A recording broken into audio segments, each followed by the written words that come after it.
بسم اللہ الرحمن الرحیم۔ ایک معصوم بیوی کا انتظار۔ دوستو، تاریخ میں ایک باپ بیٹے کا ایسا واقعہ بھی گزرا ہے کہ جسے پڑھ کر ہر ایک کی آنکھیں نم ہو جاتی ہیں۔ حضور صلی اللہ علیہ وسلم کی وفات کے 55 سال گزر چکے ہیں۔ صبح کا وقت تھا۔ فجر کی نماز میں ایک فروخ نام کا آدمی مسجد میں آتا ہے اور نماز ادا کر کے امام صاحب کی تقریر سننے بیٹھ جاتا ہے۔ امام صاحب کہہ رہے تھے کہ اے لوگو، ترکستان میں جہاد ہو رہا ہے، وہاں لوگوں کی ضرورت ہے، اسی لیے آپ لوگ اس جہاد میں شرکت کریں۔ حضرت فروخ نے جب یہ بات سنی کہ ترکستان کے جہاد میں لوگوں کی ضرورت ہے تو وہ اپنے گھر آئے۔ ان کی ابھی نئی نئی شادی ہوئی تھی۔ انہوں نے اپنی بیوی سے کہا کہ میں اللہ کے راستے میں جہاد پر جانا چاہتا ہوں۔ بیوی نے کہا کہ آپ یہ کیسی باتیں کر رہے ہیں؟ میرے پیٹ میں آپ کا 2 مہینے کا بچہ ہے۔ اگر آپ مجھے اکیلا چھوڑ کر چلے جائیں گے تو میرا اور میرے بچے کا کیا ہوگا؟ فروخ نے کہا کہ اے اللہ کی بندی، تو اللہ پر بھروسہ رکھ، اور یہ میرے پاس 4000 دینار ہیں، انہیں تو اپنے خرچ میں لینا، اور میں 4 مہینے میں واپس آ جاؤں گا۔ بہت کہنے کے بعد بیوی نے کہا ٹھیک ہے، لیکن جلدی واپس آنا۔ اور پھر اسی دن فروخ نے اپنا جہاد کا سامان تیار کیا اور شام ہوتے ہوتے اپنا گھوڑا لے کر گھر سے نکلنے لگے۔ شوہر کو جاتا دیکھ بیوی کی آنکھوں میں آنسو بھر آئے۔ فروخ نے بیوی کو گلے سے لگاتے ہوئے کہا کہ تم پریشان نہ ہو، اللہ تمہارا خیال رکھے گا، میں جلدی واپس آ جاؤں گا۔ اور ہاں، ایک بات کا خیال رکھنا، اگر میں واپس نہ آ سکوں اور اللہ کی راہ میں شہید ہو جاؤں تو تمہارے پیٹ میں جو بچہ ہے، اگر وہ لڑکا ہوا تو اسے بہت بڑا عالم بنانا اور دین کی تعلیم دینا، اور اگر لڑکی پیدا ہوئی تو اس کی اچھے سے تربیت کرنا اور پھر کسی شریف گھرانے میں اس کی شادی کر دینا۔ اتنا کہہ کر نم آنکھوں کے ساتھ فروخ نے اپنا سامان اپنے کندھے پر رکھ لیا اور گھوڑے پر چڑھ کر چل دیے۔ بیوی دروازے پر کھڑی اپنی محبت اپنے شوہر کو دیکھ رہی تھی۔ اس کے دل میں عجیب سا طوفان برپا تھا۔ کبھی خیال آتا ہے کہ میرے شوہر جا رہے ہیں، پتہ نہیں اب کبھی ان کو دیکھنا نصیب بھی ہوگا یا نہیں، اور کبھی خیال آتا کہ میری زندگی کا اب کیا بنے گا، اگر یہ واپس نہ آئے تو میرا اور میرے بچے کا کیا ہوگا۔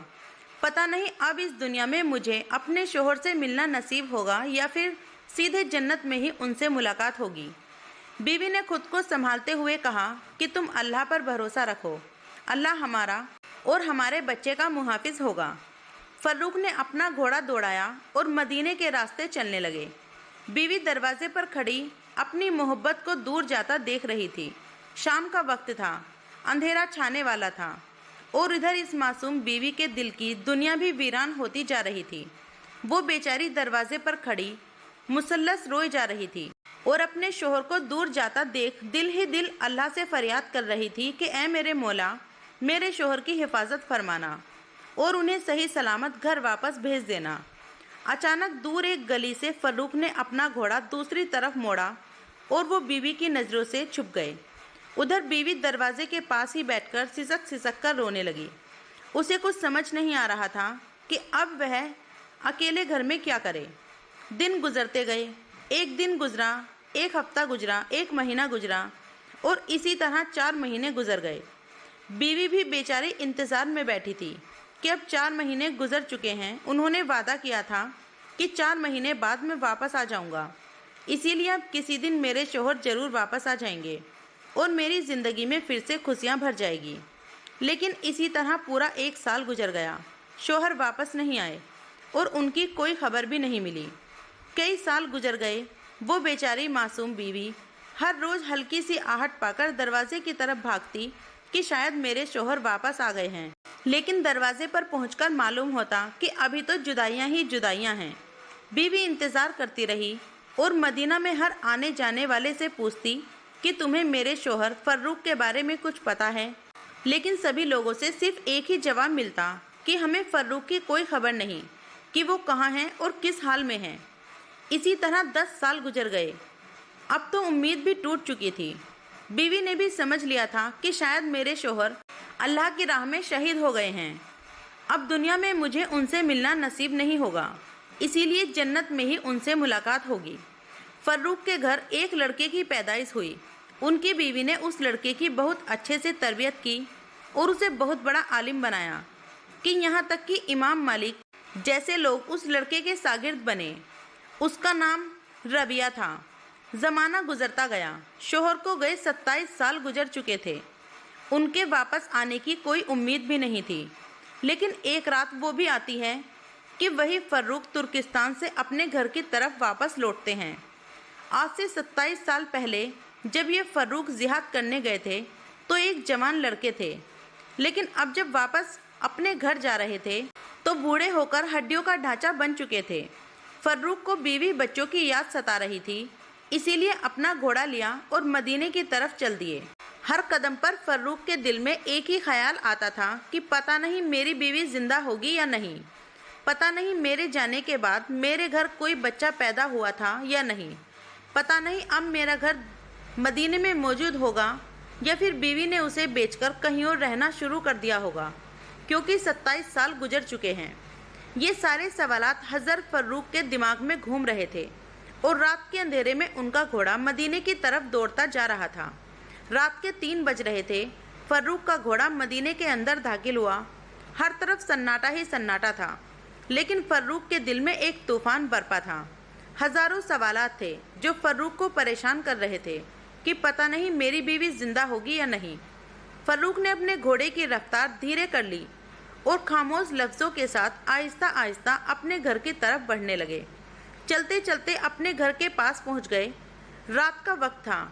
گھر کی دیواریں زیادہ اونچی نہیں تھی، اسی لیے فروخ نے اپنے گھوڑے کو ایڑ لگائی اور گھوڑا چھلانگ مار کر گھر کے آنگن میں جا کھڑا ہوا۔ ایک نوجوان لڑکا بیچ آنگن میں چرپائی پر لیٹا سو رہا تھا۔ جب گھر میں کسی کی آہٹ ہوئی تو وہ لڑکا اٹھ بیٹھا۔ اس نے دیکھا کہ اس کے گھر میں ایک اجنبی آدمی ہاتھ میں تلوار لیے کھڑا ہے۔ اس لڑکے نے سمجھا کہ یہ کوئی چور ڈاکو ہے، اسی لیے تیزی سے اٹھ کر اس نے حضرت فروخ کا گریبان پکڑ لیا اور کہنے لگا کہ تمہاری ہمت کیسے ہوئی میرے گھر میں پھاندنے کی؟ تم کون ہو؟ جب اس لڑکے نے تیز آواز میں فروخ سے پوچھا کہ تم کون ہو تو فروخ بہت زیادہ ڈر گئے اور ہاتھ جوڑ کر کہنے لگے کہ بیٹا مجھے معاف کر دو، میں غلط گھر میں آ گیا، میں نے سمجھا کہ یہ میرا گھر ہے۔ اس لڑکے نے کہا واہ بوڑھے دادا جی، چوری اور اوپر سے سینہ جوری، ایک طرف میرے گھر میں بغیر اجازت پھاند کر آ گئے ہو اور اوپر سے کہہ رہے ہو کہ یہ میرا گھر ہے، تمہیں شرم نہیں آتی کہ اتنے بوڑھے ہو کر کے مسلمانوں کے گھروں میں رات میں بغیر اجازت پھاندتے ہو؟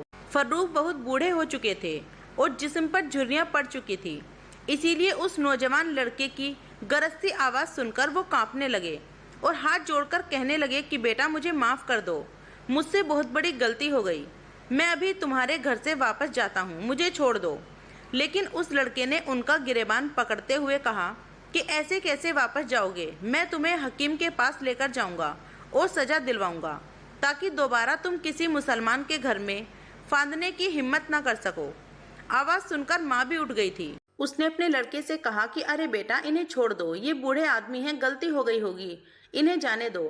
لیکن لڑکے نے کہا کہ نہیں ماں، میں ایسے انہیں نہیں جانے دوں گا۔ شور سن کر محلے والے بھی جمع ہو گئے اور امام ملک بھی آ گئے۔ امام ملک کو دیکھ کر سارے لوگ پیچھے ہٹ گئے۔ امام ملک نے آگے بڑھ کر فروخ سے پوچھا کہ دادا جی آپ کون ہیں اور اس طرح رات میں کسی کے گھر میں کیسے گھس گئے؟ حضرت فروخ نے جواب دیا کہ بیٹا میں بوڑھا ہو چکا ہوں، میری نظر کمزور ہے، اسی لیے مجھ سے کہیں غلطی ہو گئی ہے، میں نے سمجھا کہ یہ میرا گھر ہے۔ امام مالک نے پوچھا کہ دادا جی آپ کا کیا نام ہے اور آپ کہاں کے رہنے والے ہو؟ مدینہ کے تو نہیں لگتے۔ فروخ نے کہا کہ بیٹا میں مدینے کا ہی رہنے والا ہوں اور آج سے 27 سال پہلے میں ترکستان جہاد پر چلا گیا تھا اور آج ہی لوٹا ہوں۔ میرا نام فروخ بن عبد الرحمن ہے۔ گھر کے اندر سے فروخ کی بیوی یہ سب جھگڑے خاموشی سے سن رہی تھی، لیکن جیسے ہی ان بوڑھے دادا جی کی زبان سے سنا کہ میرا نام فروخ ہے تو گھر کی چھت سے کھڑکی کھول کر اپنے شوہر کو دیکھا۔ بیوی کو اپنے شوہر میں بوڑھے چہرے میں وہی جوان چہرہ نظر آنے لگا۔ ایسا لگ رہا تھا کہ زمانہ کروٹیں بدل کر پھر سے 27 سال پیچھے چلا گیا ہو، اور وہی فروخ جو اپنی بیوی کو چھوڑ کر جہاد میں اللہ کی خاطر جا رہے تھے، وہ سارا منظر بیوی کی نظروں کے سامنے چھا گیا، اور بیوی نے چیختے ہوئے اپنے لڑکے ربیہ سے کہا کہ اے ربیہ، اس آدمی کا گریبان چھوڑو۔ حضرت ربیہ نے گھبرا کر اپنی ماں کی طرف دیکھا تو ماں نے کہا بیٹا تجھے پتا بھی ہے یہ کون ہے؟